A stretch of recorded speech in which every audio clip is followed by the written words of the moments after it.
Hi there, everybody, and welcome to another edition of Let's Be Frank About Sports. I'm your host, Frank Agino. A little bit of a different take in this podcast because this is actually going to be a rant, and more surprisingly, is going to be a rant about the Yankees. Game 4 is just about to wrap up. It pretty much was wrapped up long before the actual game ended, but as of right now, the Yankees are behind 5 runs in the ninth inning, making mistake after mistake, and personally, I just couldn't watch anymore because I could not stand the brand of baseball that the Yankees were currently playing. And I just think that the Yankees are in a lot of trouble, not only this year, but in the future. And I know that may sound crazy, but the thing that bothers me with the Yankees is that what got them eliminated last year and the year before looks like the same as I think is going to happen again this year, when every year they try to do something to address it. And it's gotten a little better, but not enough, because it's just like you could have a guy here or there give you production, but you need a whole team to do it. And I just think that with the way baseball has been in this playoffs and the whole entire season, baseball is such a team sport. And I just think that is something that could really be thrown under the radar, because one of the big problems with the Yankees is being caught up with the home run ball. And everybody's caught up on the home run ball. That's why a lot of Yankee fans were very positive about their team, and they should be. This team wins over 100 games every year. They hit so many home runs, and they win by a bunch of runs. They have a great bullpen, decent starting pitching in the regular season. The playoffs, it's very iffy. But still, this is a team that you expect they could compete. They could make the World Series if their guys, played well in the playoffs, particularly the hitters. But you're just seeing the same thing over and over. You're seeing way too many strikeouts, not driving guys in when they're on base, starting pitching not going deep enough, bullpen eventually giving in, manager isn't good enough. In this game, the defense has been bad as Altuve gets to second base on what looked like a routine ground ball to the left side of the infield. I mean, you just see mistake after mistake. And the thing about the Yankees is that you saw the same things the past couple of years, because when the Yankees got eliminated 2 years ago by the Astros because of Verlander, and at the time Dallas Keuchel was still there, and you had Charlie Morton, and you had Lance McCullers Jr., the Astros were still able to shut down the Yankees because of their supreme starting pitching and their timely hitting. And you know what? There is such a thing to a guy that is good in the playoffs versus a guy who isn't. And I think a perfect example of that is somebody like George Springer, who once again is turning out to be a hero for the Houston Astros in the playoffs, as he hit a massive 3-run homer that really was the play of this game, because it was very interesting in the first inning. Astros weren't really doing much. Yankees were in business. Zach Greinke already, he was struggling, walked 3 batters in the first inning. You had the bases loaded. And this is the opportunity. This is what we were talking about. It's like, okay, Yankees win over 100 games every year. They have talent all across the board. But what is preventing them from making it to the next level, going to the World Series and winning the World Series? And it's situations like this. When you have the bases loaded and all you can get is 1 run due to a walk, that is what's going to haunt you. Because when George Springer comes up with a couple guys on base, he hits a 3-run homer. When Carlos Correa comes up with guys on base, he hits a 3-run homer. The Astros just do so many little things that the Yankees are not doing, because the Yankees, they hit home runs, we know it, but they're just too caught up on it. They don't have to hit home runs. And we see Edwin Encarnacion, Gary Sanchez, Didi Gregorius, Aaron Judge, pretty much the entire team that is not named DJ LeMahieu or Gleyber Torres. They are all over swinging. They're all striking out, and they're leaving runners on base. And it is just a big problem, because Greinke looked like, I thought going into this game that the Yankees were going to win. And I just believe that the Yankees were better than this. I didn't think that they were going to continually run into the same problem that they had run into in the past couple of years. I just thought that the addition of DJ LeMahieu, plus the emergence of a Gio Urshela, who all of a sudden is looking like a backup third baseman that he was with the Cleveland Indians before the Yankees acquired him, but getting James Paxton, the improved bullpen, guys like Tommy Kahnle and Chad Green pitching really well out of the bullpen, the addition of Adam Ottavino, who was great during the regular season, has been terrible in the playoffs because of a bad last month, and that's something I want to get into. But all these different things, I just thought that with Greinke didn't pitch that well in Game 1. We know he has very serious social anxiety. We know he does not want to play for a New York team because he does not want to play in New York. I just thought that the crowd was going into it. And you saw Greinke was crumbling, and he was walking guy after guy. His command wasn't there. You can see it in his face. He looked lost. But the Yankees let him off the hook when all they got was that 1 run that when he walked Brett Gardner. Because Greinke, he just did not have it. But all of a sudden, Once George Springer gave Greinke the lead, he looked like a completely different pitcher. He was much more locked in. He was much more focused. Zach Greinke was pitching, in my opinion, he was pitching pretty scared. He was trying to get the Yankees to chase out of the zone, try to get the bomb to drop out, throw his sliders, his changeup, his curveball. Greinke does a great job of mixing his speeds, and that's something he has to do because he does not have the high velocity that he once did when he was a great pitcher with the Kansas City Royals and even later on with the Dodgers. So you're facing a really different pitcher, and this was the game for the Yankees because here's the thing. After this game, you face Verlander and Cole, who you have not proven that you could beat, and you could say the Yankees were close. They were extremely close in both of the previous two games. They had Verlander on the ropes. That game went to extra innings. And then you had Cole on the ropes, but Didi Gregorius' fly ball goes right in front of right field and doesn't go out. But still, it's just like now it's going to be pretty much impossible. I really believe that. And the reason why I believe that is because the Yankees fall behind, and the way the game turned, and it turned quick. Once Correa hit the 3-run homer, you see the mistakes on defense that they're making, a lot of errors. DJ LeMahieu had multiple errors in this game, and that's something that's really worth talking about because going into the game, we talked a lot about how the Yankees could move the lineup around because they have so many guys that are struggling at the same time. And it's like you have to change things up because you're running out of time. You can't be like, okay, well, it's just a slump. He's going to break out of it. This isn't the regular season. You don't have extra games to work things out and then have a guy get hot all of a sudden because it will be too late. So you just think that you have to move some guys around. Bench Encarnacion, have Hicks play, have Stanton DH. And they did some of those things. Hicks did play.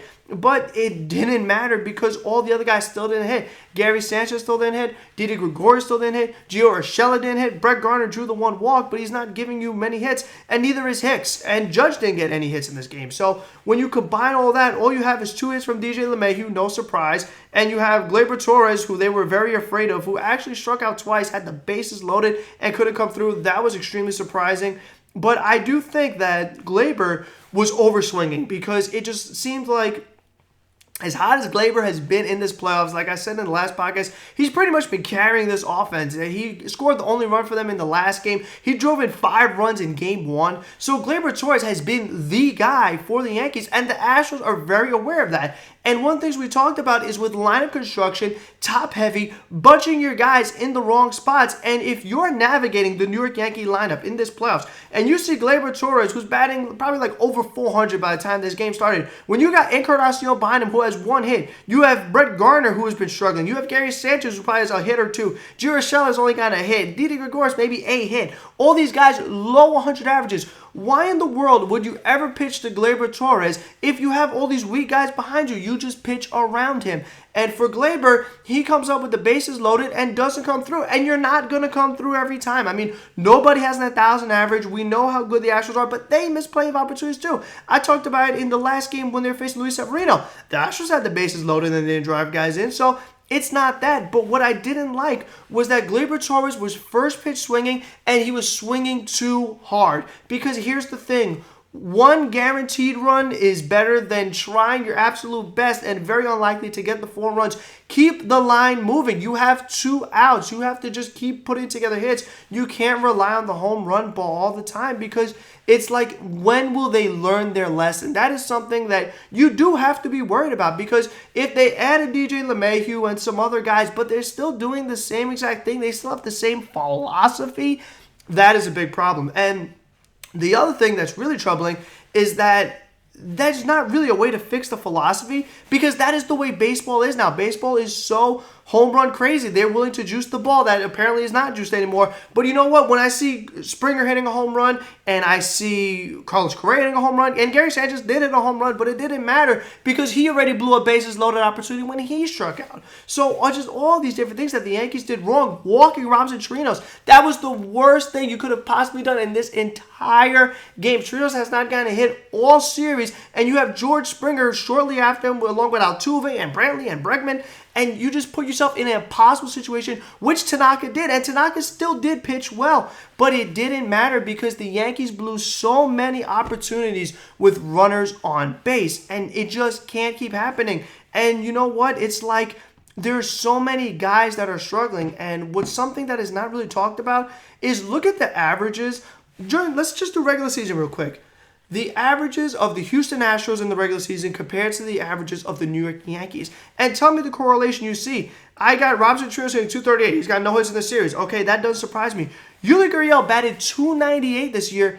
Hasn't done anything this series, so that is a bullet that the Yankees, not just a guy that had 300 average, he had these great months and has been a very productive player for the Astros, lengthening that lineup, getting behind that top-heavy star power of Springer, Altuve, Brantley, and Bregman.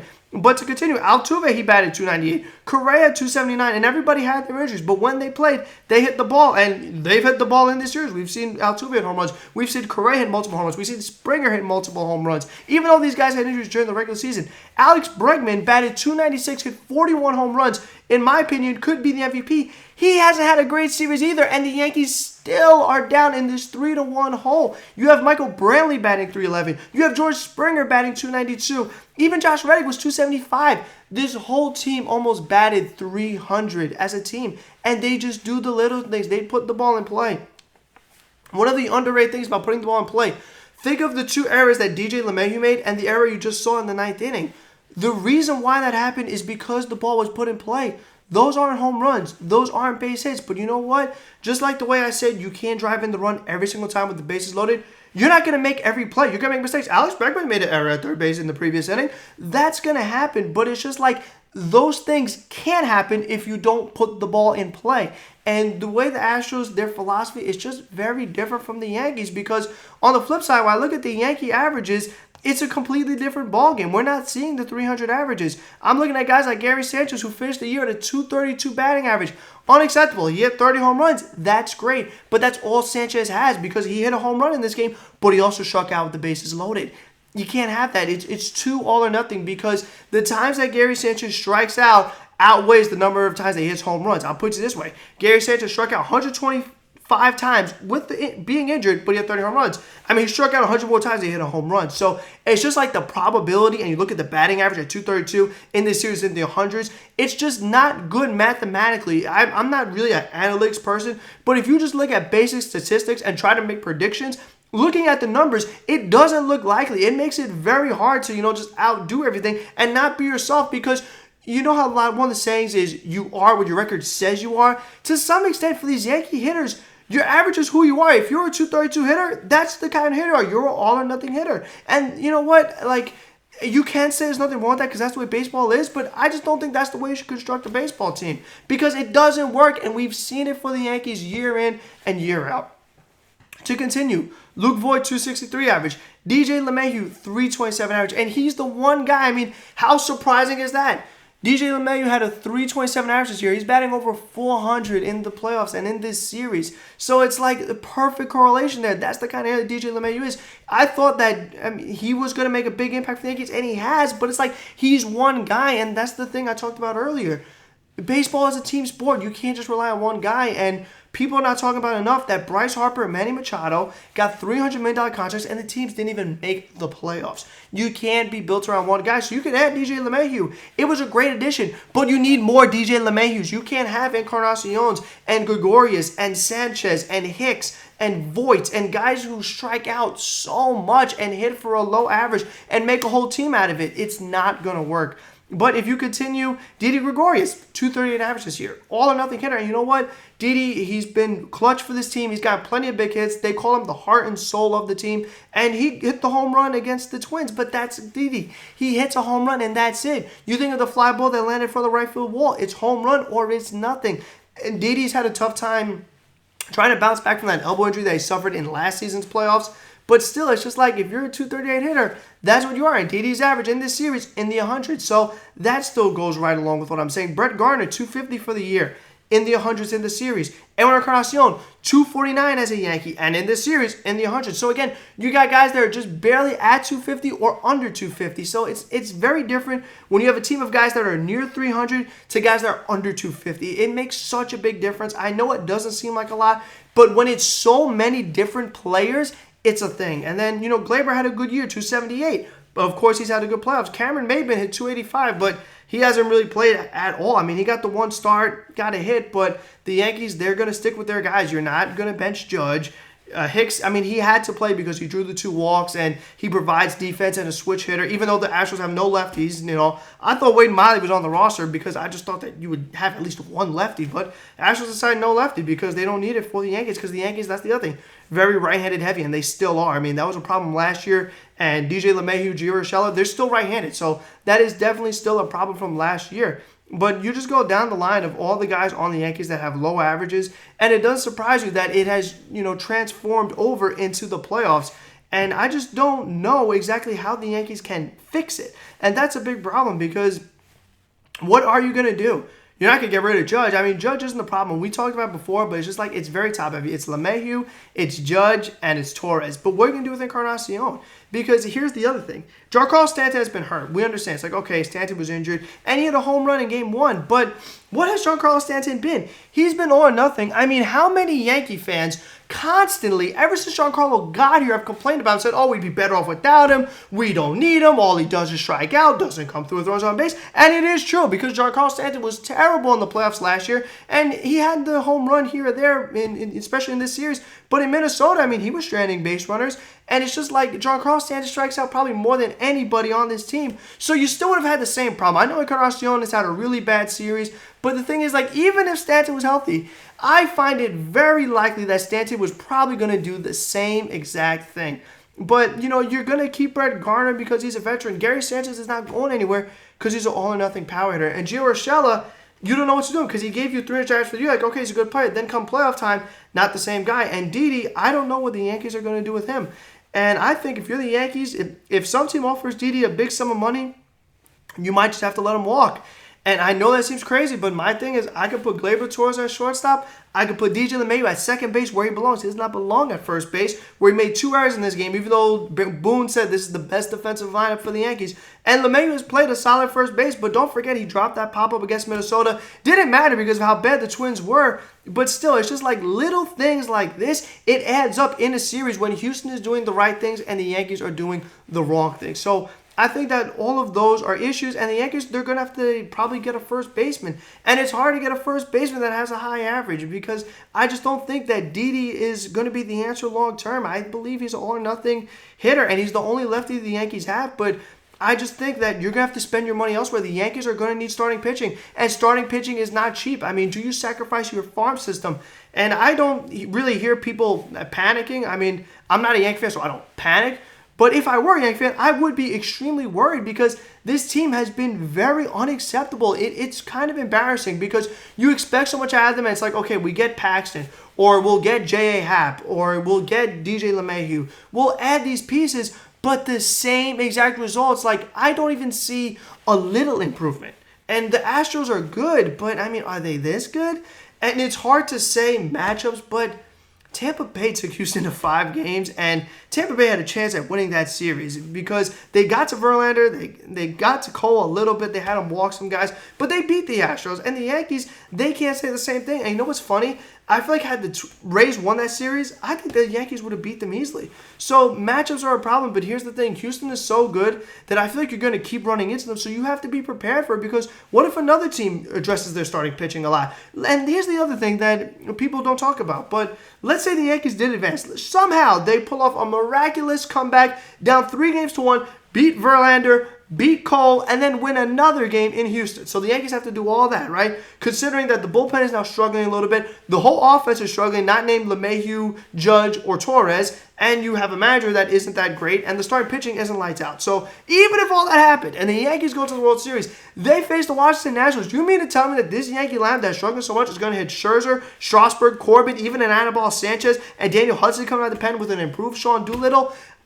I don't see it. I really, really don't. So you could say, oh, well, the Astros were just a bad matchup. But what about last year? Oh, the Red Sox were just a bad matchup. And if the Yankees made the World Series and faced Nationals, oh, it's a bad matchup. You can't construct your team that way. You have to build a team that is able to handle any competition. You can't have it, well, oh, we could beat Minnesota, oh, we could beat Tampa Bay, or, we could beat Cleveland, maybe, because Cleveland's got a good pitching staff as well. But it's just like, oh, but if we run to Astros, we don't have a chance.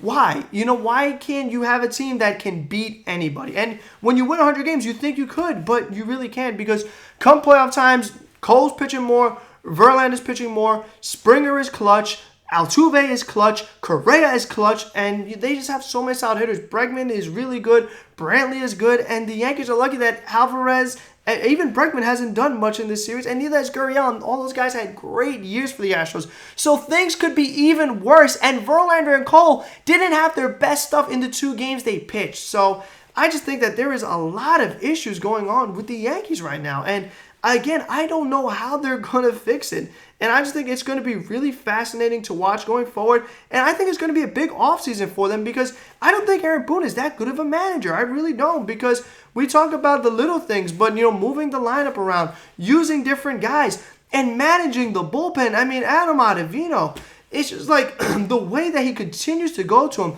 no matter how many mistakes he makes, and it's like, this is Ottavino's role to face George Springer. Why? And I talked about it. Put him somewhere else. So where does he have him face? He has him face Bregman, a guy who could easily win the MVP this year, if not DJ LeMahieu. But then he has to face all these tough hitters like a Correa, and it's just like it doesn't work. And Ottavino, once again, couldn't get anybody out. They had to pull him right away, and the Yankees lost the run because of it. And yes, they had an error, and there were 2 errors by Gleyber and 2 errors by DJ LeMahieu. So it's like, if you're not hitting with runners on base, you're not driving guys in, you're starting pitching. Tanaka gives up 3 earned runs, 4 total. You have Chad Green giving up some runs finally. I mean, he wasn't going to be lights out the whole time. You were relying on him too much because the starting pitching wasn't good enough. You had to use Chad Green so much because Paxton couldn't go deep into the game, because Boone didn't like the way he was pitching, because Tanaka's going to go around the lineup 3 times. You had to go to Chad Green. Because Severino can't be trusted, you had to go to Chad Green. He's tired now. He can't be lights out every time. I talked about it before, but if you keep using the same guys, the Astros are going to adjust because they